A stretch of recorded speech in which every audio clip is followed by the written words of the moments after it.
Good afternoon and welcome back. I'm Marcus Peter. I've been thinking a lot about the Lindsey Graham case, but following it to some degree at the very least. And I wanted to address some of the issues in virtue that we are seeing, especially amongst Christians who are rightly outraged and concerned about the issue. So, as far as we know things about the trial, Lindsay Clancy has admitted that she killed her 3 children. The central legal question now is her state of mind, not so much whether or not she committed the crime. Now, the internet, unfortunately, has predictably decided that reality requires a more exciting twist, and we're seeing that all over social media. In fact, within only a few days, social media transformed this devastating family tragedy into another season of crowdsourced detective fiction. And frankly, I get really perturbed by this. Millions of strangers suddenly convinced that they possess the investigative abilities that are greater than the police or detectives or forensic experts, prosecutors, defense attorneys, jurors, you name it. All of these people who've devoted years of their lives to become experts on those fields. That confidence would impress me if it were grounded in evidence. This phenomenon has a name. Criminologists and media scholars call it forensic fandom. Some people also describe it as internet sleuthing or true crime parasociality. But the phenomenon is simple. This is what it is. Ordinary people who've consumed thousands of hours of crime content in entertainment or true crime stories until they gradually begin imagining themselves as expert participants and investigators, not mere observers. So now every photograph they see, it's a new clue that investigators missed but they caught. Or every facial expression is new evidence. Every pause during the testimony, that's new proof of deception. Every unrelated detail is now part of an elaborate web of conspiracy that somehow every investigator has not picked up, except us, of course. We figured out what others simply couldn't. And the problem is social media rewards this behavior. Because outrage produces attention, attention produces clicks, and clicks produce money. That economic incentive is more of a driving force than most conspiracy theorists will ever admit. Boston University media scholar Catherine Caduto, she observed that true crime audiences desperately seek really clean narratives, in air quotes, even though real tragedies don't always have really clean narratives. And so she warns, social media creators frequently monetize sensational speculation. But they also forget that these cases involve actual human beings with real human lives that have already been shattered. Margaret McLean, formerly served as a prosecutor, similarly described much of the online commentary surrounding this trial with one simple word: clickbait. Human psychology has a few things to share with us. Psychology has long described something called the just world hypothesis. So Melvin Lerner, he argued that people possess a deep desire to believe that good things happen to good people and terrible things only happen to bad people, deserving people. And so cases like Lindsay Clancy is psychologically unbearable, just like the Charlie Kirk situation. They're psychologically unbearable because they expose a frightening truth about human frailty, that if you don't have God as the final recourse for all injustice, then you suddenly realize that, well, injustice happens and you don't have an answer for it. And so now a loving mother who sought psychiatric treatment and repeatedly searched for help before committing an unimaginable crime just jars the comfortable psyches that evil always announces itself with obvious warning signs, or so we subconsciously believe. And so many people instinctively search for conspiratorial explanations because those are neater and more satisfying. Perhaps the husband secretly committed the murders. Perhaps the police are covering everything up. Perhaps the prosecutors are deliberately framing an innocent woman. Perhaps everyone, except anonymous TikTok investigators, missed the obvious. Perhaps those theories will satisfy emotional desires. Well, no. The facts are painful and unsatisfying, and that's okay. The facts are stubborn things.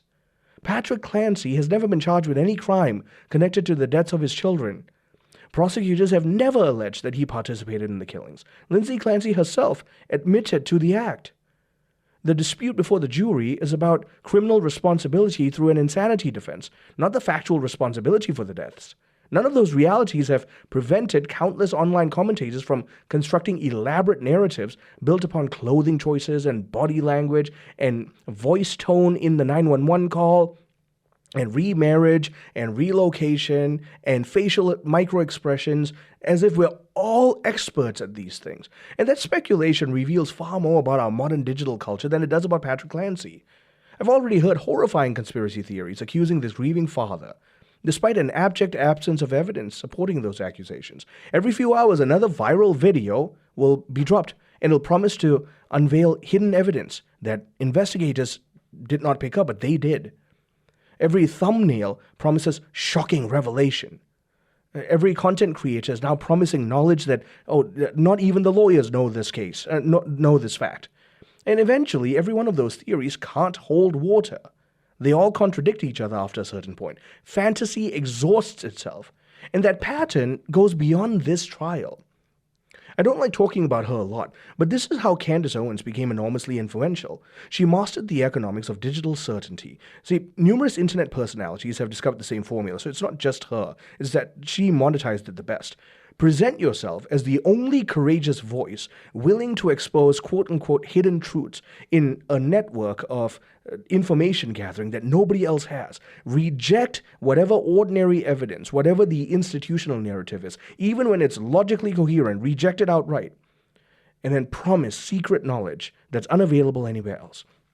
Reward audiences with a sense of moral satisfaction in the self, a sense of righteous indignation, and then repeat that cycle indefinitely. That strategy creates an impressive amount of social media traffic, but it doesn't have lasting credibility. We've seen this throughout history. Conspiracy thinking scratches a righteous itch for a little while because it offers believers the intoxicating experience of belonging to an enlightened minority. There's a name for this, it's called Gnosticism. But that satisfaction quickly evaporates because every solved conspiracy requires another conspiracy. You wind up exhausting the first one. And so every exposed villain means that now you have to find another hidden villain. Every explanation, now you have to find another mystery that's unanswered. And so the believer, after a while, gets exhausted because they're increasingly suspicious. But then some people hold on. They become increasingly dependent upon fresh speculation because there's a kind of emotional satisfaction there. G.K. Chesterton understood something about this, and he said, the object of opening up the mind is to shut it again on something solid. The problem with endless speculation is it goes everywhere and arrives nowhere. You live in perpetual doubt, and so the mind creates a prison for itself. And social media intensifies that. It's a very unhealthy instinct, because fallen human nature tends to this. And the algorithms, they reward this kind of emotional intensity. Careful judgment, prudence, well, that doesn't sell very well by algorithmic standards. Viral success belongs frequently to confident storytellers, not people who carefully and diligently seek the truth. And so thousands of ordinary users begin believing that if you possess internet access, you now are qualified to reconstruct complex homicide conspiracy theories from video clips that you have garnered in the last 30 seconds. Scripture warns us against all this. The book of Proverbs teaches us, the one who states his case first seems right until the other comes and examines him. Wouldn't it be wonderful if every single social media influencer were to meditate on Proverbs 18:17? Christ himself likewise warned us against rash judgment. When he said, judge not lest ye be judged, he wasn't saying that we cannot criticize sin.